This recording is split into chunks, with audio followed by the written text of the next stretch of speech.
Sutra teratai yang menakjubkan. Bab 15. Kemunculan dari bumi. Shin Fa Xiang Sutra Teratai episode 1477. Sebersit pikiran yang berada di mana-mana kembali pada satu. Satu batin adalah batin dengan sebersit pikiran, mampu menembus kemana-mana tanpa rintangan. Ketika berpencar dapat merespon segalanya. Ketika terhimpun dapat membentuk sebersit pikiran.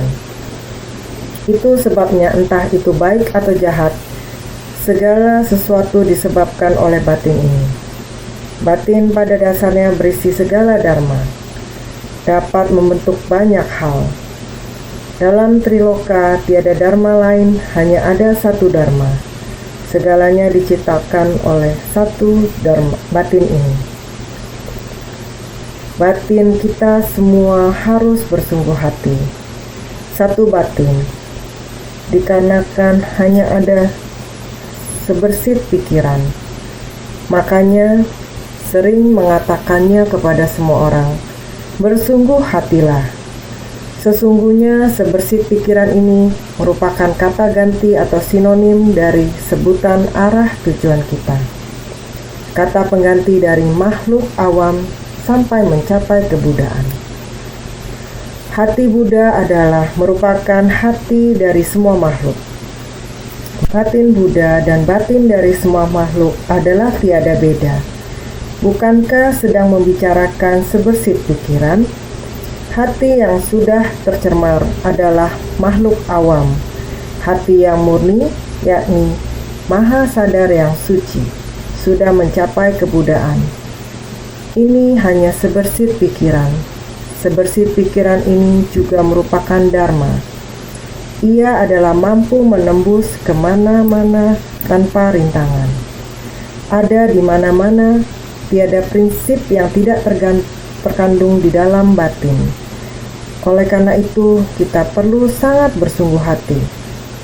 Sejauh mana kamu menggunakan pikiranmu, maka dharma akan sampai di sana. Kita perlu menghayatinya dengan sepenuh hati. Oleh karena itu, batin ini ketika berpencar dapat merespon segalanya.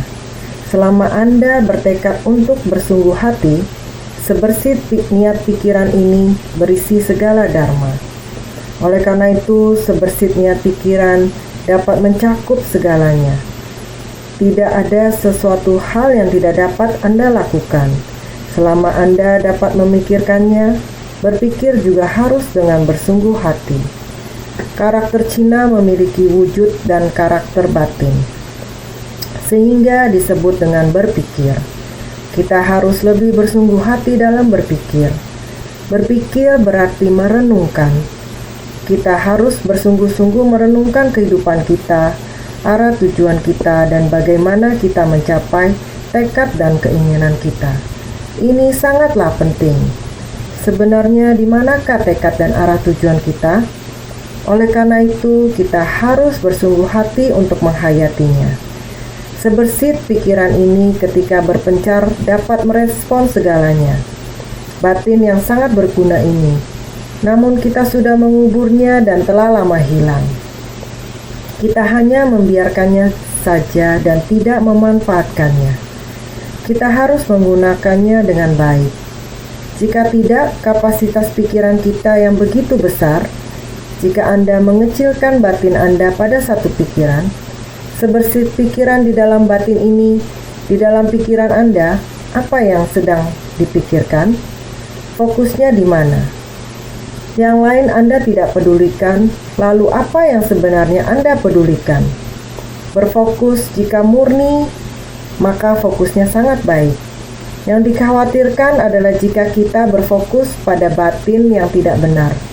Berfokus pada pikiran yang tidak benar adalah tidak lurus. Hal ini juga merugikan diri kita sendiri. Juga akan merugikan bagi segalanya. Kita harus menarik kembali sebersit niat pikiran kita, yaitu tanpa tercemar, tanpa terganggu. Sebersit niat pikiran ini, jika sebersit niat pikiran ini disebar untuk menyikapi segala sesuatu, maka kita dapat memahaminya, mencakup segalanya. Selama kita bersungguh hati, kekuatan pikiran kita dapat menyebar ke seluruh ruang, menembus segalanya dan ada di mana-mana. Itulah kegunaan sebersit pikiran. Maka dari itu, pikiran kita memang perlu dijaga dengan baik.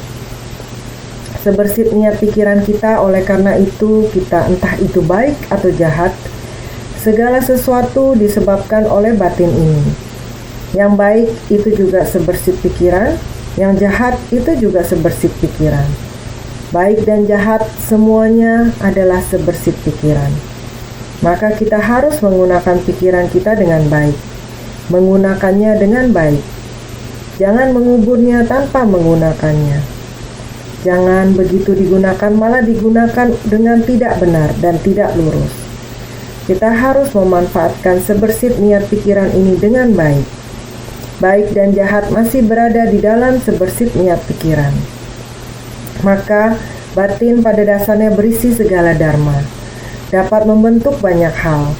Karena sebersit pikiran kita ini pada dasarnya memiliki segala macam dharma.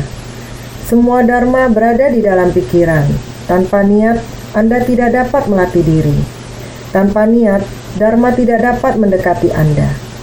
Jika Anda harus bersungguh hati untuk menarik dharma agar dekat, ataupun bersungguh hati untuk memberi manfaat kepada banyak orang, batin ini dapat diterapkan di segala macam dharma. Sangat mencukupi dan dapat memberi manfaat bagi banyak orang. Seperti kita semua berusaha membuat kesungguhan hati kita digunakan terhadap orang lain. Ada orang yang datang mencari dharma, kita dengan bersungguh hati memberitahunya. Ada orang yang bersedia untuk bersemangat, kita dengan bersungguh hati membawanya. Demikian mempengaruhi satu orang, seperti di Taichung. Sekelompok bodhisatwa yang bersemangat, ada sesuatu saat mereka datang secara bergiliran, kemudian berkata, mereka akan kembali pulang untuk melatih diri dalam jangka pendek. Upaya bersemangat di dalam jangka pendek sudah akan pulang. Kemudian di tempat tersebut berbagi tentang bagaimana mereka bersungguh hati bekerja di luar ruangan. Para sifu kita yang menetap demikian membawa kita bekerja di luar ruangan. Dia berkata, rumput sangat banyak. Kunyit yang ditanam telah terbungkus oleh rumput. Yang terlihat hanyalah rumput. Kemudian sifu berkata kepada mereka, kamu ingin memotong rumput harus berhati-hati. Anda harus menggalinya dari ujung rumput atau akar. Ujung akar rumput yang digali juga harus berhati-hati. Begitu rumputnya digali, tanah akan terikut dengan akar dari rumputnya. Anda harus berhati-hati. Akar dari rumput membungkus akar kunyit tersebut. Jika kamu tidak berhati-hati, semuanya akan ikut tertarik keluar. Akar kunyit tersebut telah disukai oleh kamu, ataupun tertarik bersama rumput. Beliau berkata benar-benar mendengarkan harus dengan bersungguh hati. Ternyata karena rumput membungkus kunyit tersebut, berpikir sangat rimbun, kalau tidak dari tengah rumput, terlebih dahulu menariknya keluar, rumput tidak begitu rimbun, baru menarik akar rumput tersebut. Sifu berkata, oh tidak, jika kamu melakukan ini, kamu akan merusak daun kunyit. Jika ini tidak berhasil, ikuti saja caranya dan gali. Setelah gali, rumputnya telah terangkat. Kunyitnya di sana. Mereka merasa sangat kasihan. Setelah rumputnya dicabut, kunyit tersebut seolah-olah setelah dibungkus dengan rumput, nutrisinya tidak cukup. Akarnya terkena dampak dari tanah, dan seolah-olah akarnya juga mengambang. Jika tidak segera memanfaatkan tanah dan menanam akarnya, tanaman kunyit ini akan mati. Dia yang keluar untuk bekerja di luar ruangan untuk menggali rumput, menemukan bahwa rumput itu seperti ketidaktahuan. Akar ketidaktahuan begitu tertanam menjadi begitu dalam. Kita berniat ingin menanam kunyit. Kunyit baik untuk tubuh manusia berguna. Ingin mengolahnya dan menanamnya dengan sepenuh hati. Namun begitu ditanam, ia begitu mudah terbungkus rumput. Jika Anda tidak bekerja keras dalam mencabut rumput, kunyit tersebut benar-benar kekurangan nutrisi. Nutrisi dalam tanah telah dirampas oleh rumput. Oleh karena itu, kunyit kekurangan nutrisi. Dia merasa setelah mencabut rumput tersebut dan melihat kunyit tersebut kekurangan nutrisi, dia merasa kasihan dengan kunyit yang tidak bergizi. Bagaimana cara menggunakan pupuk alami? Ini akan memerlukan pembenahan lebih lanjut dan perlu menanamkan kembali akar ini ke dalam tanah. Kita perlu kembali memastikan kunyit dapat menyatu dengan baik dengan tanah dan akar. Sedang berbagi sharing di sana, dia lalu berkata, "Batin kita, saya mendengarkan Dharma Master berkata, dari dalam tanah muncul benih bodhisatwa. Ini adalah ladang batin kita. Ladang batin butuh benih bodhisatwa. Benih yang baik harus ditaburkan dengan baik. Ladang batin, jika sebelum benih muncul ke permukaan tanah, tanah harus terbelah. Ini harus melihat sebutir benih ini. Apakah nutrisinya cukup? Kekuatan mencukupi untuk bisa membelah tanah tersebut? Tanah juga harus sangat bersih agar dapat membuat sebutir benih ini bertumbuh dengan lancar. Pohon ini barulah bisa dari benih berubah menjadi kecambah dan menjadi pohon besar. Prinsip kebenaran ini telah dimengerti mulai dari makhluk awam. Sebidang tanah berumput harus sangat berusaha keras. Barulah ada metode agar bisa membuat benih-benih ini secara sangat sederhana berhubungan dengan tanah, menyerap nutrisi dari tanah. Dengan demikian, setelah terserap hingga ke atas, cahaya matahari dari atas, dan air sebagai faktor pendukung, mereka telah membuat antara dharma ini dan tanaman tersebut dipadukan bersama. Sehingga Sifu selalu mengatakan, "Bersungguh hatilah," mengajarkan kepada kami seperti ini. Kami akhirnya mengetahui Sifu membawa kami bekerja di luar ruangan, menghayati dharma yang telah Sifu ajarkan kepada kami. Benar, ini disebut bersungguh hati. Saat mendengarkan dharma bersungguh hati, dharma diingat di dalam pikiran. Mulai melakukan kegiatan, mengangkat tangan ataupun menggerakkan kaki, setiap gerakan mulai dengan lingkungan, dengan kondisi luar berpadu, mereka telah menghayatinya. Juga ada orang yang berbagi sharing, dia mengatakan, Sifu mengatakan demikian, kebijaksanaan dengan kegiatan tak terbatas. Kita keluar untuk bekerja di luar, juga melihat kondisi rumput, juga melihat kondisi alam, kondisi tanah, dan lain-lain. Dia lalu mengatakan 5 kesadaran ini, 5 akar indera terhadap 5 objek indera, menyebabkan 5 kesadaran. Mereka bagaikan menghitung harga berharga keluarga. Bisa setelah mendengarkan dharma, dharma disimpan di dalam batin. Bersentuhan dengan kondisi luar, mereka lalu telah memahaminya. Dia berkata, "Benar, waktu kami sedang mencabut rumput, maka harus bersungguh hati untuk mengamatinya. Ini adalah kebijaksanaan dengan pengamatan menakjubkan. Jika kami lebih tidak berhati-hati, maka akar dari kunyit akan tercabut. Jika tidak berhati-hati, maka haruslah sangat berkonsentrasi, bersungguh hati untuk memilahnya, mendengarkan, setelah menggunakan kemampuannya, kebijaksanaannya dengan pengamatan menakjubkan ini.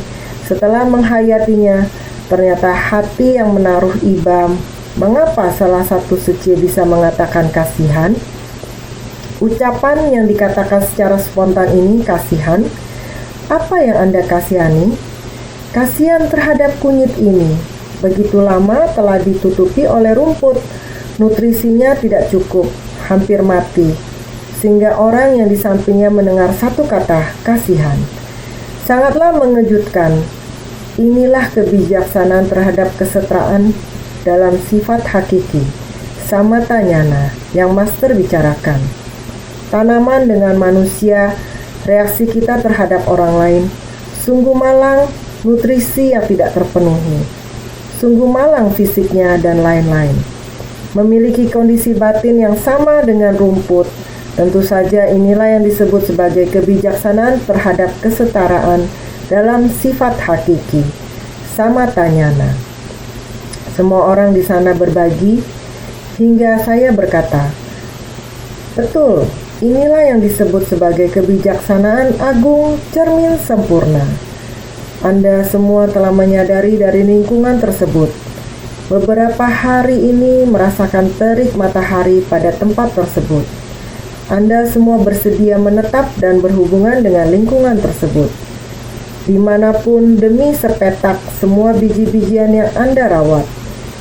Mereka berkata, sekelompok rumput itu akan dimusnahkan, menghapuskan kerisauan dan noda batin. Lihatlah sepetak lahan yang sangat bersih. Kunyit yang telah kita tanam dengan penuh kesungguhan hati sudah sangat indah. Lihatlah, kita telah memiliki jejak batin di tempat tersebut. Kesusahan yang kita alami saat itu, sekarang semuanya telah terlepas. Coba lihatlah kunyit di sana. Lihatlah kebun kunyit tersebut. Anda telah merefleksikan suasana hati Anda pada tempat tersebut. Ketika Anda meninggalkan tempat tersebut, batin yang Anda miliki sangatlah bersih.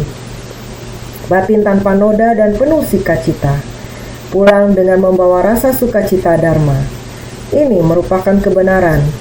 Ini selalu akan menjadi kesungguhan hati karena berada di kondisi alam semula jadi. Kondisi alam semula jadi akan menyimpan masuk, yaitu sebersit niat pikiran. Oleh karena itu, satu batin adalah batin dengan sebersit pikiran. Mampu menembus kemana-mana tanpa rintangan. Menembus kemana-mana, tidak peduli dimanapun kita meletakkannya. Kemanapun kita pergi, kita akan membawa sebersit pikiran ini bersama dengan kita. Sekarang mereka mendengar Dharma di Taichung. Mereka mendengar Dharma di tempat itu, dan Master berbicara di sini.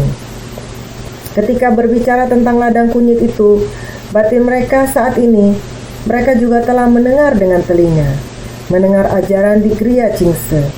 Tetapi kondisi batin mereka telah berada di ladang kunyit tersebut. Saya yakin mereka menghirup harumnya Dharma setiap hari. Sekarang telah berada di sana. Kondisi batin mereka bagaikan sebuah cermin.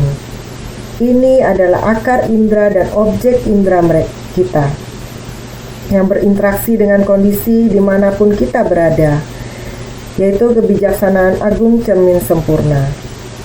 Kebijaksanaan terhadap kesetaraan dalam sifat hakiki samatanyana. Kebijaksanaan dengan pengamatan menakjubkan pratyaweksa nyana kita.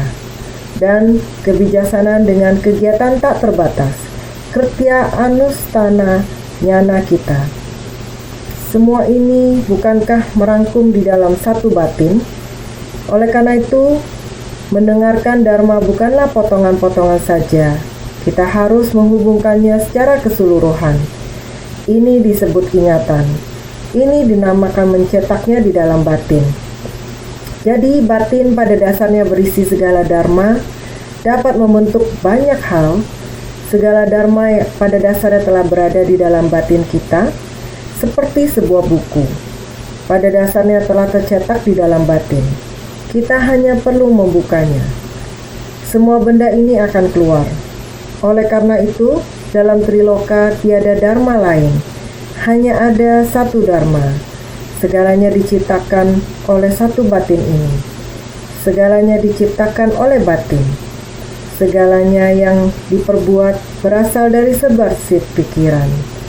Terus-menerus membahas garis besar ini setiap hari, agar setiap orang dapat terlebih dahulu memahaminya esensi ini. Harus sangat bersungguh hati memahami esensi Dharma. Sekarang, sebagai jalan pencerahan dari kebodian tiada tara yang dicapai oleh Buddha, inilah yang perlu kita kejar sekarang. Sekarang, sebagai jalan pencerahan dari kebodian tiada tara yang dicapai oleh Buddha, dalam bab pendahuluan dari Sutra Teratai disebutkan, para bodhisattva sebanyak butiran pasir di Sungai Gangga melalui berbagai sebab dan kondisi mencari jalan kebudaan. Di dalam bab pendahuluan dari Sutra Teratai juga disebutkan, para bodhisattva sebanyak butiran pasir di Sungai Gangga, melalui berbagai sebab dan kondisi mencari jalan kebudaan. Sekarang kita akan melanjutkan dan ada sangat banyak bodhisattva. Karena sekarang sangat banyak bodhisattva yang berada di puncak Burung Nasar Gardrakuta. Di puncak Burung Nasar Gardrakuta sedang mendengarkan Buddha membabarkan Sutra Teratai, datang dari kawasan lain. Mereka muncul dari dalam bumi. Sejak stupa Mustika muncul di angkasa, Buddha Sakyamuni memasuki stupa, duduk bersama dengan Buddha Prabhutaratna di dalam stupa. Kondisi seperti ini masih berlangsung, masih berada di dalam stupa. Para bodhisattva yang datang dari kawasan lain muncul dari dalam bumi. Bersama dengan para bodhisattva di tempat itu, semua datang silih berganti. Para bodhisattva sangat banyak, sehingga menjadi sebanyak butiran pasir di Sungai Gangga.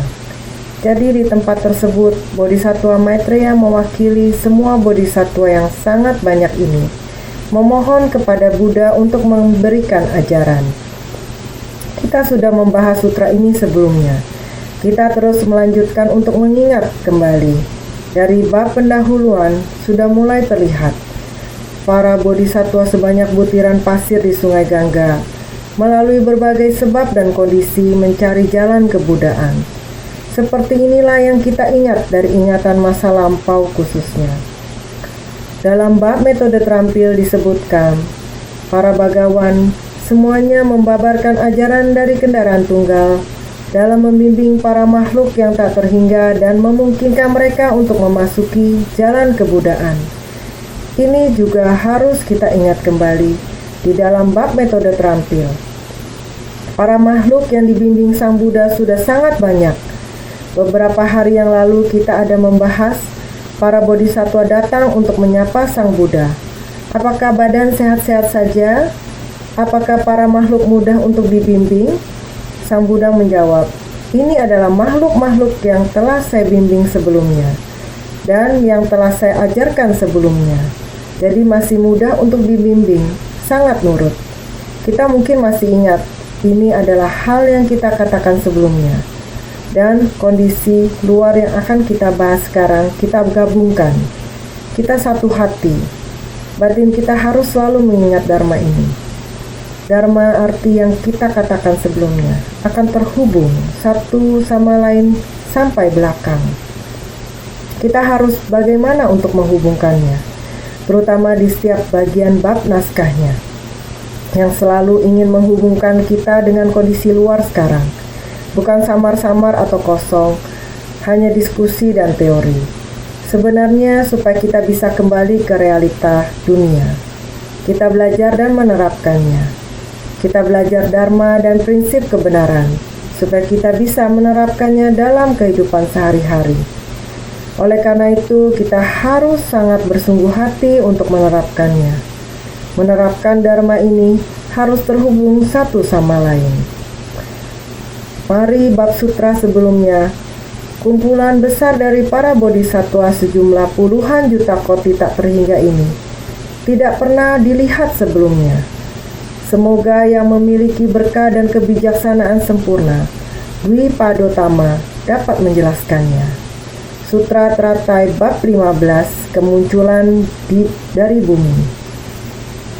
Beginilah yang disampaikan oleh Bodhisattva Maitreya. Berharap kita dapat benar-benar menghayati dan memahaminya. Jika hal yang dipahami masih ada yang kurang jelas, kita harus cepat-cepat menyampaikan dan bertanya. Tidak mengerti disebut ragu. Bodhisattva ini datang dari mana? Apa tujuan mereka datang? Sudah datang, arah mereka ada di mana? Hal ini masih tidak terlalu jelas. Batin Bodhisattva Maitreya sendiri adalah berpikir seperti ini. Dia membandingkan hati dengan hati, sehingga dia lalu berkata, saya mewakili begitu banyak bodhisattva. Batin semuanya memiliki kebutuhan, juga memiliki keraguan. Ingin mengundang yang memiliki berkah dan kebijaksanaan sempurna, Dwi Padotama, yaitu Sang Bagawa yang sempurna, yaitu penuh berkah dan kebijaksanaan, sesuai dengan yang telah sempurna baik berkah maupun kebijaksanaan. Dwi Pada Pradana, Dwi Padendra, Dwi Padagra, yang paling mulia di antara para dewa dan manusia, makhluk berkaki dua, yang ingin diketahui oleh Bodhisattva Maitreya. Mereka sebenarnya datang dari mana? Dari mana mereka datang? Apa sebab dan kondisinya?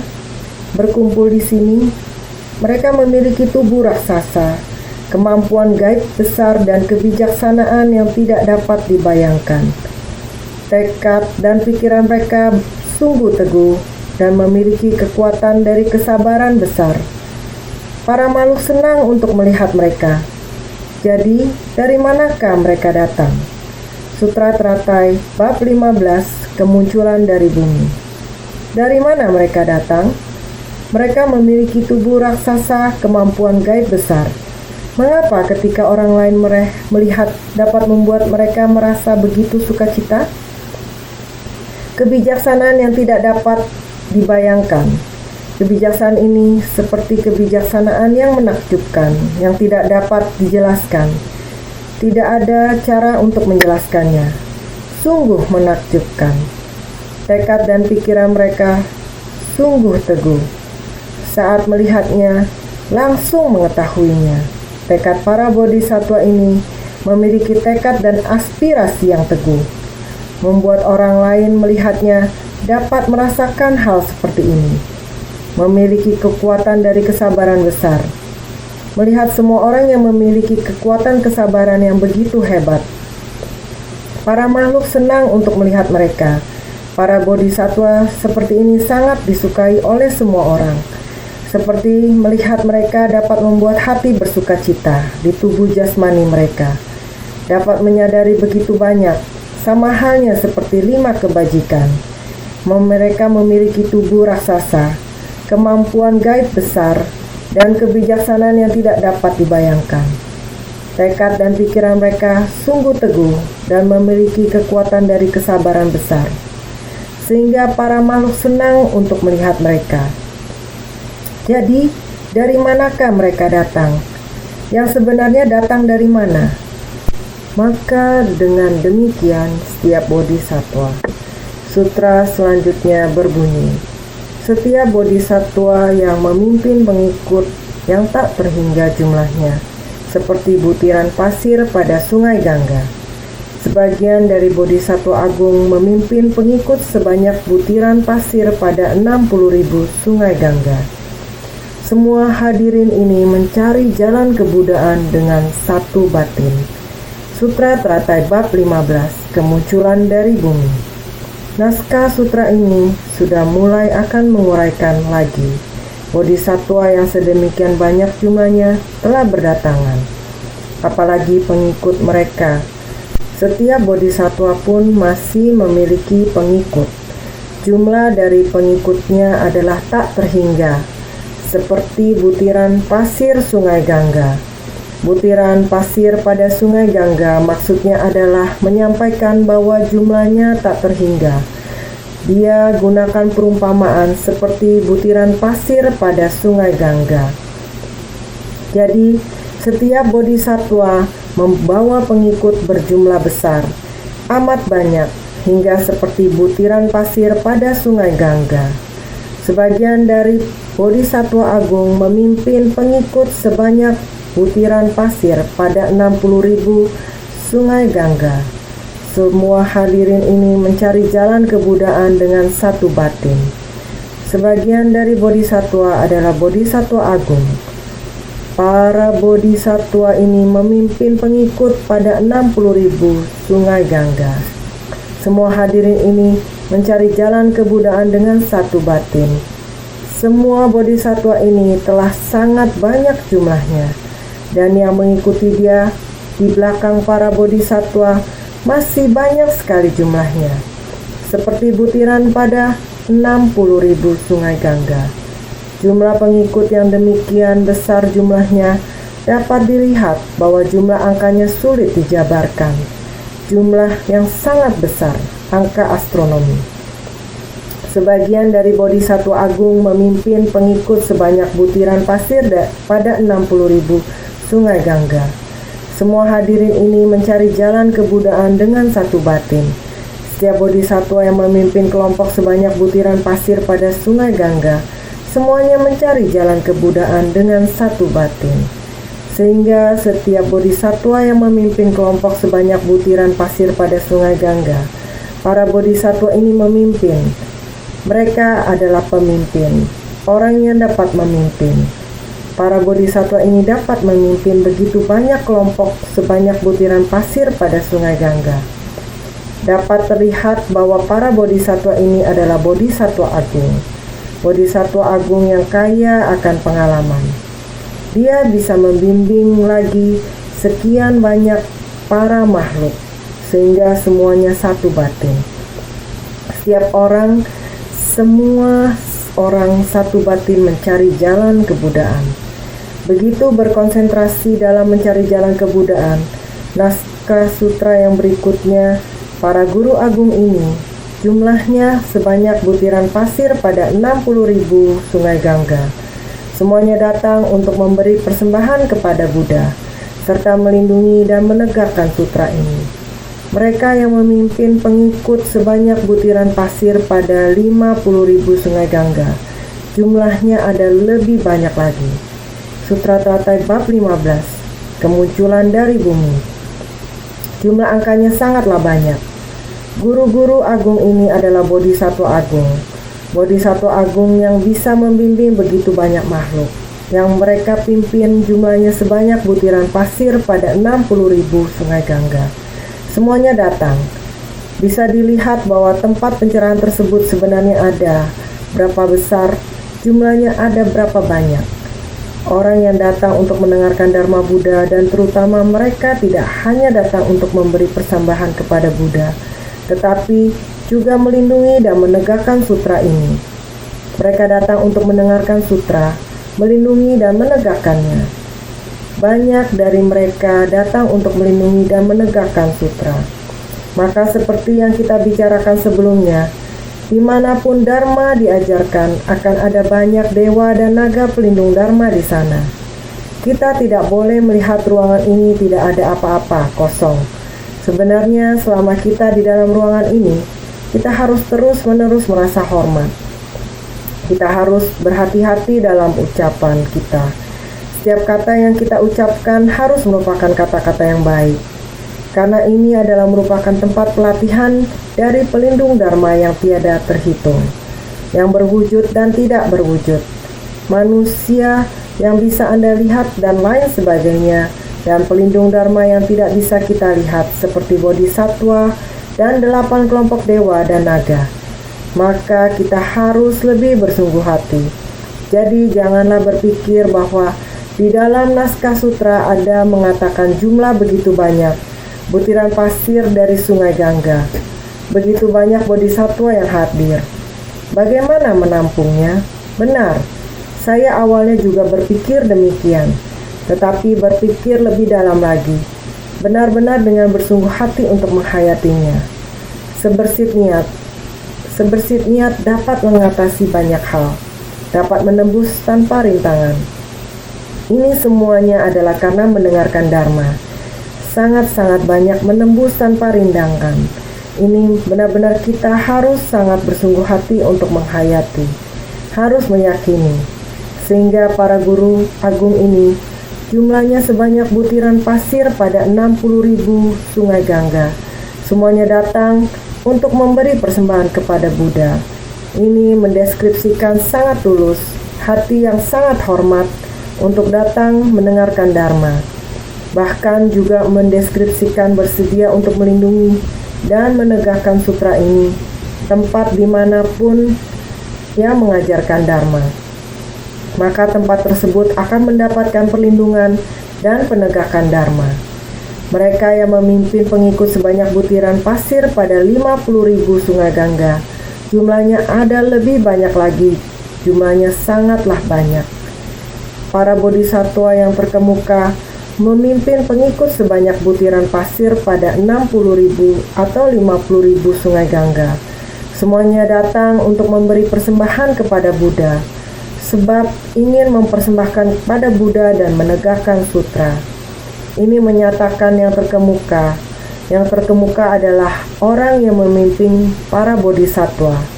Ini adalah Bodhisattva Maitreya yang dideskripsikan di bagian awal dari para bodhisattva yang terkemuka. Apakah kalian masih ingat? Ada 4 pemimpin bodhisattva, guru pemimpin bodhisattva, dan masih ada 60 atau 50.000 sungai Gangga bodhisattva. Oleh karena itu, semua berkumpul di sini untuk memberi penghormatan kepada Buddha dan menegakkan sutra. Ini semua hanyalah sebuah angka. Semua orang hendaknya memahaminya. Sebenarnya semua pengetahuan apabila kita memahami angka, maka kita akan memahami prinsip juga.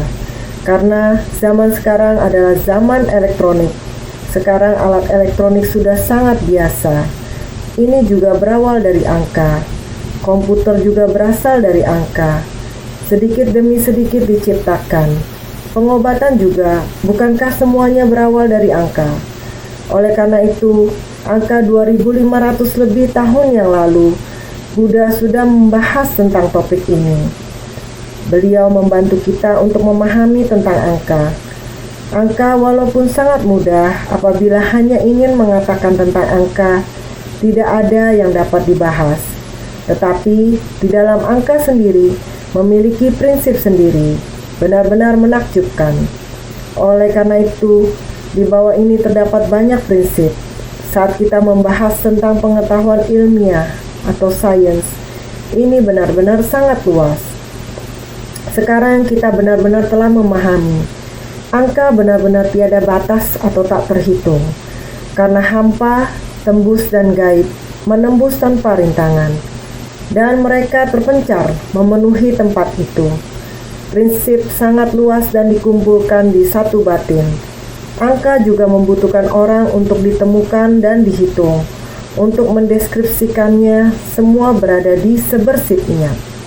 Naskah sutra selanjutnya mengatakan, sebagian memimpin pengikut sebanyak butiran pasir pada 40.000 atau 30.000, 20.000, atau bahkan hingga 10.000, 1.000, 100, dan seterusnya. Bahkan hingga 1 sungai Gangga, setengah, sepertiga, atau seperempat, hingga super triliun atau 1/10 juta nayuta, atau 1 triliun murid. Sutra Teratai bab 15, kemunculan dari bumi. Murid-murid ini ada begitu banyak. Dari jumlah yang banyak kemudian terus berkurang. Apakah masih ingat? Beberapa hari lalu kita sudah pernah mengatakan, dari jumlah yang banyak, naskah dengan baris yang panjang sudah berkali-kali dijelaskan demikian. Dari beberapa puluh ribu jumlah butiran pasir sungai Gangga, perumahan dari butiran pasir sungai Gangga, jumlah ini 60.000, 50.000, 40.000, 30.000, 20.000, 10.000, terus berkurang seperti ini. Berkurang sampai jumlahnya tinggal 1 butiran pasir sungai Gangga. Bahkan 1 butiran pasir sungai Gangga ini pun dikurangi lagi menjadi setengah. Atau dari setengah menjadi 1/3, menjadi 1/4. Beginilah terus berkurang. Terus menerus berkurang. Selalu dikurangi. Sampai 1 triliun. Ada sangat-sangat banyak murid, selalu terus berkurang sampai 1 triliun murid. Setengah, sepertiga, atau 1/4 hingga 1 triliun atau 1/10 juta nayuta atau 1 triliun murid. Agregat dari wujud di dunia ini menjalani perubahan sebanyak puluhan juta koti kali. Namun pada akhirnya kembali pada satu. Agregat dari wujud di dunia ini terus berkurang. Agregat dari wujud ini memiliki rupa. Semuanya terus dalam perubahan terus-menerus dan tak henti-hentinya. Sehingga kita sering mengatakan 4 unsur 5 agregat adalah kosong. Bukankah demikian? rupa perasaan, persepsi, perbuatan, kesadaran. Perbuatan itulah agregat. Sering kita mengatakan kesadaran akan perbuatan, kesadaran perbuatan, kesadaran dari perbuatan, yang juga merupakan agregat dari wujud. Agregat sendiri adalah merupakan akumulasi yang sangat-sangat banyak. Dari agregat itu menyimpan angka hitungan yang sangat banyak sekali. Jumlahnya sangat banyak sampai tidak terhitung lagi. Sangat banyak. Ini menyimpan begitu banyak. Ini merupakan angka yang tidak dapat dihitung. Ini sama seperti saat saya keluar. Matahari masih belum terbit. Hanya ada sebekas cahaya saja. Lihat saat ini tanpa disadari, matahari sudah tinggi. Cahayanya itu, kadar cahayanya juga tampak sudah berbeda. Kapan langit menjadi sangat terang? Ini sering dikatakan bahwa kita dalam ketidaksadaran. Langit sudah menjadi terang, dan dalam ketidaksadaran juga langit sedang menjadi gelap. Semua ini terjadi dalam hitungan detik. Jadi agregat dari tindakan ini akan terus berlangsung tanpa kita sadari. Dengan demikian kita terus menghilang. Di dalam tubuh kita, di dalam sel tubuh kita juga terus-menerus muncul dan lenyap. Kemunculan dan lenyap seharusnya sangat cepat. Kecepatan untuk muncul dan lenyapnya juga sangat cepat, sehingga kita pun menua. Bagaimana tubuh ini melemah? Bagaimana tubuh ini menua? Sel tubuh kita terus-menerus lenyap. Di dalam kemunculan dan lenyapnya, ini adalah agregat dari tindakan. Di dalam tubuh kita, di dalam raga ini juga ada agregat dari tindakan. Benda-benda di luar juga demikian. Bahkan pot tanaman di depan saya ini, kalau kita biarkan beberapa hari tanpa disiram air, tanaman ini akan layu dan kering. Layu dan kering itu, dua kata nama ini, juga proses yang terjadi. Juga adalah efek berlanjut dari agregat dari tindakan. Agregat ini tidak terhenti, terus berubah. Hal-hal yang berkumpul ini tidak berhenti mengalami perubahan dan terus bergerak dan berubah. Jadi ada jutaan perubahan yang terjadi dalam 1 detik. Ada jutaan perubahan yang terjadi di dalam benda. Ada jutaan perubahan, ada juta koti kali perubahan. Bukan hanya juta koti kali perubahan, namun puluhan juta koti kali puluhan juta koti adalah triliun. Angka ini terlalu banyak untuk diuraikan. Namun akhirnya akan kembali pada angka 0. Kita terus membahas tentang angka yang besar, namun pada akhirnya angka ini akan kembali pada angka 0. Naskah sutra selanjutnya menyebutkan, bahkan ada yang berkurang hingga 50 juta. Ini jumlahnya malah lebih banyak daripada yang disebutkan sebelumnya. Juga ada yang 1 juta, atau 10.000, 1.000, atau 100, 50, atau 10, hingga 3, 2, atau 1. Sutra Teratai bab 15, kemunculan dari bumi. Angka ini terus berkurang, terus berkurang. Angka yang berurutan seperti ini terus dihitung tanpa henti, terus dihitung. Ini adalah yang dirasakan, adalah seperti ini. Saya selalu merasa seperti ini, yaitu angka ini harus bagaimana untuk menganalisanya. Seperti ini analisanya. Berurutan. Dari seperti ini amat sangat banyak terus dikurangi dan dikurangi. Harus dikurangi sampai di mana? Ia secara bertahap berkurang hingga pada akhirnya adalah 0. Sama seperti ini, seperti kecepatan cahaya dari yang gelap. Jika musim dingin dan musim gugur saat saya keluar, langit masih gelap. Terkadang masih terlihat bulan belum terbenam. Sampai di luar, duduk sambil berbicara, perlahan-lahan bulan terbenam. Matahari sudah terbit, hari mulai terang. Sering merasa seperti ini. Kecepatan dari cahaya ini. Ini adalah prinsip kebenaran. Ada di angkasa, keberadaan yang menakjubkan. Bagi kita adalah dalam kekosongan terdapat keberadaan menakjubkan. Mengangkat kepala menatap langit. terlihat bulan, terlihat matahari. Matahari dan bulan bergantian seperti ini. Seperti ini silih berganti, pagi, malam, siang, dan seterusnya. Akhirnya kembali ke setiap hari. Akhirnya kembali pada jam 0. 0 memulai lagi. Satu hari 24 jam. Bukankah juga demikian sampai di penghujung jam 12? Maka itu adalah di penghujung bulan 12. Itu artinya mulai dari awal lagi. Singkat kata, kehidupan memang seperti ini. Kita bersungguh hati pada setiap detiknya. Pikiran-pikiran kita itu kita telah hampa, tembus dan gaib, menembus tanpa rintangan. Kita telah berada di mana-mana. Tiada tempat yang tidak dilewati. Pikiran kita telah memahaminya hingga tuntas.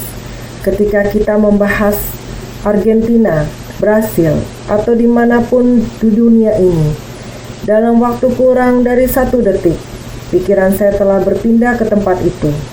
Bumi di sisi sebelah sana. Lihatlah, kita dapat mencapai hampa, tembus dan gaib, menembus tanpa rintangan. Teknologi sekarang juga sangat maju. Kesini bantu saya lihat negara mana yang sedang video conference dengan saya. Kita dapat langsung video conference dengan orang tersebut meskipun dia berada di Argentina, atau di Nepal, atau dimanapun dia berada.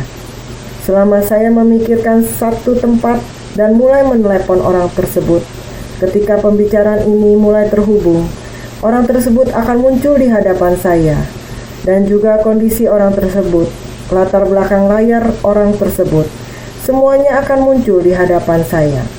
Di Taipei, ada seorang perumah tangga, karena dia berada di rumah sakit, pernah dalam krisis, saya ada memberi perhatian padanya. Setelah sembuh, dia ada di kamar rumah sakit. Katanya dia ingin membuat saya tenang, ingin dilihat saya. Dia ada di dalam rumah sakit Cici Taipei. Di sana dia berbicara di telepon dengan para sefu. Dia berkata, "Saya ingin dilihat master." Mereka memberikan saya teleponnya. Saya melihatnya dan berbicara kepadanya. Begitu telepon dimatikan, mereka mengatakan, "Master, dia juga melihatmu." Saya berkata, "Bagaimana dia dapat melihatku?" Dia berkata, "Ada." Dia segera mengirim satu foto dari sana, mengirim ke sini. Dia berkata, "Ada, lihatlah Master, saya lagi berbicara denganmu." Sehingga dapat dirasakan dalam keseharian kita. Dinding juga ada telinga, ada mata. Bagaikan 10 mata melihat dan 10 tangan menunjuk. Teknologi sekarang adalah demikian. Sehingga makin berkembang, cuaca ini dan lain-lain makin rusak parah. Karena sumber daya telah dirusak. Ini dinamakan keuntungan dan kerugian. Ada keuntungan, semua orang praktis. Kerugian adalah merusak alam.